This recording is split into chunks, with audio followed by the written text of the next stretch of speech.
महाभारत के राजा दुष्यंत ने क्यों दिए एक ऋषि पुत्री को प्रेम में धोखा। नमस्कार दोस्तों, कैसे हैं आप सभी। तो मैं उम्मीद करती हूँ कि आप सब बहुत अच्छे होंगे। तो आपको इस वीडियो में सारी जानकारी प्राप्त होगी, तो प्लीज़ वीडियो को एंड तक देखिएगा, बीच में स्किप न करिएगा। तो आइए हम शुरू करते हैं। जय श्री कृष्ण दोस्तों, आज हम आपको राजा दुष्यंत और शकुंतला की पौराणिक प्रेम कथा सुनाने जा रहे हैं, जो बहुत ही रोचक और रहस्य से भरी है। राजा दुष्यंत और शकुंतला की प्रेम कथा का वर्णन रामायण के बालकांड और महाभारत के आदि पर्व में मिलता है। यह कथा एक पौराणिक प्रेम कथा है। राजा दुष्यंत को शकुंतला से प्रेम होता है, फिर शकुंतला को एक सांप लग जाता है और राजा दुष्यंत शकुंतला को भूल जाते हैं। लेकिन फिर वापस एक संयोग से राजा दुष्यंत को सब कुछ याद आ जाता है और फिर सब कुछ सामान्य हो जाता है। तो चलिए शुरू करते हैं इस पौराणिक कथा को। महर्षि विश्वामित्र के जन्म से एक ब्राह्मण थे, लेकिन उन्होंने अपने तप और उग्र तपस्या के बल पर लगभग 1000 वर्षों की तपस्या के पश्चात ऋषि होने का वरदान प्राप्त कर लिया। लेकिन विश्वामित्र ब्रह्मा ऋषि बनना चाहते थे, इसलिए पुष्कर के तट पर जाकर पुनः तपस्या शुरू कर दी। ऋषि विश्वामित्र की इस कठोर तपस्या से राजा इंद्र विचार से पड़ गए। इंद्रदेव को डर था कि कहीं विश्वामित्र इंद्रासन न मांग ले। यह विचार कर तपस्या भंग करने के लिए अपनी अप्सरा मेनका को एक कन्या के रूप में धरती पर भेजा। नित्य की भांति ऋषि विश्वामित्र अपने दैनिक कार्यों में लगे हुए थे। तभी पुष्कर सर के तट पर मेनका नहा रही थी। मेनका का बदन देखकर विश्वामित्र को काम का मोह हो गया और मेनका से परिचय किया। विश्वामित्र ने मेनका को अपने साथ कुटिया में रहने का निमंत्रण दिया। अप्सरा मेनका ने ऋषि विश्वामित्र को काम पास में बांध लिया और उनके साथ कुटिया में रहने लगी। विश्वामित्र और मेनका 10 वर्षों तक साथ रहे। इसके दौरान दोनों के संयोग से एक पुत्री हुई। विश्वामित्र महसूस हुआ कि उनकी तपस्या तो भंग हो गई। उन्होंने अपनी दिव्य शक्तियों से पता लगाया कि यह सब देवताओं का किया कराया है। ऋषि विश्वामित्र के गुस्से से मेनका कांपने लगी, लेकिन विश्वामित्र ने मेनका पर कोई क्रोध नहीं किया और उसको वहां से जाने को कह दिया। महर्षि विश्वामित्र ने काम पर विजय प्राप्त करने के लिए कामदेव की तपस्या करने का निश्चित किया। इसके लिए विश्वामित्र ने अपनी पुत्री को ऋषि कौड़ के आश्रम पर छोड़ दिया और स्वयं उत्तर में कोसी नदी के किनारे जाकर तपस्या करने लगे। अगले दिन जब ऋषि कौड़ ने एक कन्या को संकुतों से रक्षा करते हुए देखा, तो उन्होंने इस कन्या को उठा लिया और उसका पालन पोषण का निश्चित किया। वन में संकुतों के पक्षियों आदि ने हिंसक पशुओं से इसकी रक्षा की थी, इसी से इसका नाम शकुंतला पड़ गया।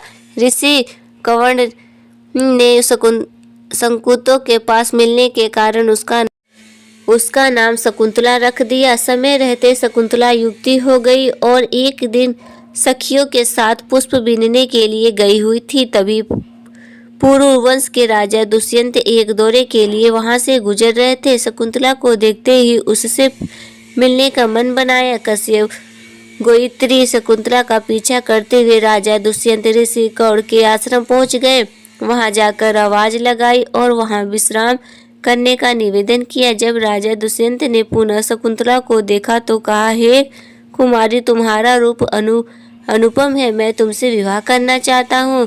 कुमारी शकुंतला ने कहा, मेरे पिता कौड़ अभी यहाँ नहीं है, जब वो आ जाएंगे तब उनकी अनुमति से मैं आपसे विवाह कर सकती हूँ।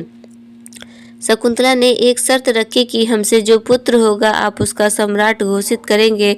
राजा दुष्यंत ने उनकी बात मान ली। राजा दुष्यंत ने कहा कि महर्षि कौड़ को अखंड ब्रह्मचारी है, फिर वह तुम्हारे पिता कैसे हुए। शकुंतला ने बताया कि उनके पिता विश्वामित्र हैं, जो तपस्या कर रहे हैं, और मेरी माँ देवलोकी अप्सरा है। जन्म से ही ऋषि कौड़ ने ही मेरा पालन पोषण किया, अतः वे ही मेरे पिता हैं। राजा दुष्यंत ने शकुंतला को बताया कि तुम एक ब्राह्मण नहीं राजकन्या हो और हम गवर्ध विवाह कर सकते हैं, तुम अपने आप को मुझे दान कर दो। राजा दुष्यंत के निवेदन पर शकुंतला ने विवाह कर सगा समागम कर लिया। कुछ समय पश्चात राजा दुष्यंत शकुंतला को दिलासा देते हुए कहा कि मैं शीघ्र ही तुमको यहाँ से लेकर जाऊंगा। शकुंतला को अपनी एक अंगूठी देकर वहाँ से चले गए। जब महर्षि कंवर आश्रम आए तो शकुंतला अपने पिता को सब कुछ बताने से डर रही थी। ऋषि कंवर ने अपनी दिव्य दृष्टि से सब कुछ जान लिया और मुस्कुराते हुए कहा, बेटी तुमने कोई गलत काम नहीं किया है। राजा दुष्यंत एक अत्यंत शक्तिशाली राजा है और तुम दोनों से जो पुत्र पैदा होगा वो बड़ा ही तेजवान और बलवान होगा। एक दिन महर्षि दुर्वासा अपने मित्र कंवर से मिलने आए। उस वक्त कंवर वहां मौजूद नहीं थे। आश्रम के द्वार पर शकुंतला राजा दुष्यंत के बारे में सोच रही थी। महर्षि दुर्वासा के कहने पर भी शकुंतला का ध्यान नहीं टूटा। तब महर्षि दुर्वासा ने दुष्ट तपस्वी कहकर अतिथि के अनादर करने के कारण शकुंतला को शाप दे दिया कि हे नारी, तुम इस काल में जिसका स्मरण कर रही हो वह तुमको भूल जाएगा। तब अचानक शकुंतला का ध्यान टूटा। सखियों के समझाने पर दुर्वासा ने कहा कि अगर वह अपने प्रियतम को अपनी कोई खास वस्तु तोहफा दिखाएंगी तो उसको सब कुछ याद आ जाएगा। एक दिन कंवर ऋषि ने शकुंतला को कहा कि अब तुमको अपने पति के पास जाना चाहिए। विवाहित स्त्री का इस तरह रहना कृति और धर्म का घातक अपमान है। शकुंतला अपनी माँ समान दासी गौतमी के साथ हिंदुस्तानपुर के लिए निकल गई। रास्ते में गंगा से पानी पीने के लिए जैसे ही शकुंतला ने अपनी अंजलि भरी तो उसकी अंगूठी पानी के अंदर गिर गई, लेकिन उसको इसका पता नहीं चला। जब शकुंतला हस्तिनापुर पहुंची तो उसने स्वयं को उनकी पत्नी बताते हुए कहा, आपके राज्य का सम्राट उनकी कोख में पल रहा है। तब राजा दुष्यंत ने तापसी स्त्री कहते हुए शकुंतला का तिरस्कार किया। तब गौतमी ने कहा कि तुम इनको अपनी अंगूठी दिखाओ। शकुंतला ने अपनी अंगूठी ढूंढने की कोशिश की लेकिन उसको नहीं मिली। तब राजा दुष्यंत ने उसको वहां से जाने को कहा। गौतमी ने कहा कि हम वापस ऋषि कंवर के आश्रम लौट चलते हैं, लेकिन एक दास ने कहा कि हम शकुंतला को यहीं पर छोड़कर चलेंगे। इतना कहकर दासी लोग वहां से निकल गए। राजा दुष्यंत के महामंत्री ने शकुंतला के प्रवस्तक उसको अपने आश्रम पर ठहरने का निवेदन किया। शकुंतला की अनुमति के साथ दोनों आश्रम की तरफ निकल पड़े। रास्ते में शकुंतला की माता मेनका प्रकट हुई और शकुंतला को अपने साथ लेकर अदृश्य हो गई। मेनका शकुंतला को लेकर ऋषि मारीच के आश्रम गई और उसको वहां छोड़कर वापस स्वर्ग लोक चली गई। एक दिन राजा के कर्मचारियों ने एक मछुआरे को राजा की अंगूठी चुराने के जुर्म में गिरफ्तार किया और राजा के सामने पेश किया। मछुआरे ने राजा से विनती की कि महाराज, ये अंगूठी मुझे प्रातःकाल एक मछली के पेट से मिली। राजा दुष्यंत उस अंगूठी को देखकर सब कुछ जान गए और उनको अपनी भूल और शकुंतला के तिरस्कार करने का अफसोस हुआ। राजा दुष्यंत ने अपनी मंत्री को बुलाया और शकुंतला को पता पूछा। मेनका के साथ अदृश्य होने की बात सुनकर राजा दुखी हो गए। लगभग 6 साल बीत चुके थे।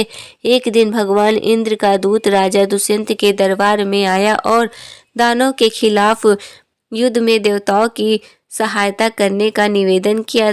दानवों और देवताओं के बीच में घमासान युद्ध हुआ। देवताओं ने विजय प्राप्त की। जब दूत पुनः दुष्यंत को धरती पर छोड़ने आए तो एक अज्ञात स्थान पर छोड़ दिया। राजा दुष्यंत जंगल से होकर आगे बढ़ रहे थे। राजा दुष्यंत ने सुना कि कोई बच्चा खेल रहा है। ढूंढते ढूंढते दुष्यंत उस बच्चे के पास पहुंच गए।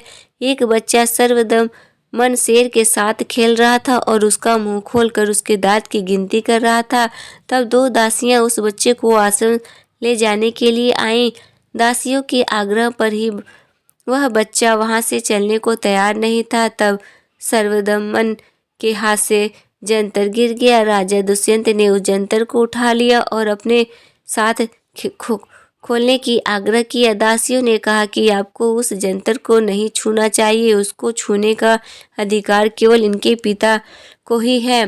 तब राजा दुष्यंत ने दासियों से सर्वदमन की मां से मिलने का निवेदन किया। दासियां राजा दुष्यंत को शकुंतला के पास लेकर गई। दोनों ने एक दूसरे को पहचान लिया और एक दूसरे से क्षमा मांगने लगे। तब शकुंतला ने सर्वदमन को अपने पिता से परिचय करवाया। राजा दुष्यंत ने शकुंतला को महल चलने का प्रस्ताव रखा। शकुंतला ने महर्षि मारीच की अनुमति लेने को कहा। महर्षि मारीच की अनुमति और आशीर्वाद सहित तीनों हस्तिनापुर लौट जाते हैं।